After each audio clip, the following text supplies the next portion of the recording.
علی خامنئی اور اس کے بیٹوں کا ایرانی اثاثوں پر قبضہ۔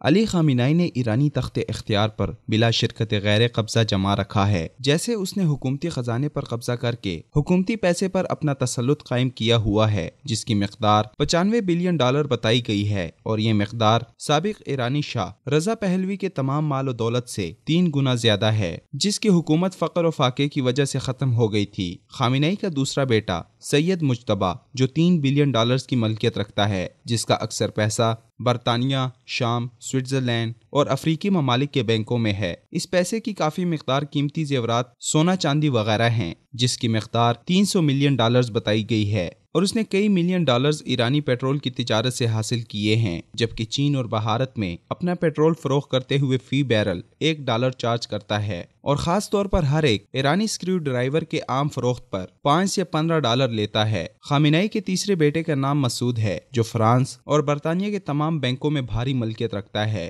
جس کے پیسے کی مقدار $400 ملین سے زائد ہے، اور تہران کے تمام بینکوں میں بھی اس کا پیسہ ہے، جس کی مقدار $100 ملین بتائی جاتی ہے، اور یہ ایران میں فرانسیسی کمپنی رینالٹ کی خصوصی خرید و فروخت کا مالک بھی ہے۔ خامنئی کا سب سے آخری بیٹا، جس کا نام میسم ہے، وہ پاسداران انقلاب کے تمام ابلاغی نظام کا اعلیٰ منتظم ہے، اور فرانسیسی کمپنی رینالٹ میں اپنے بھائی مسعود کے ساتھ شریک کار بھی ہے۔ اس کے اثاثوں کی مقدار $200 ملین سے متجاوز ہے، اور اب اس کے پاس لوکل مارکیٹ میں بھی تجارت کرنے کے لیے $10 کروڑ کی نقد رقم موجود ہے۔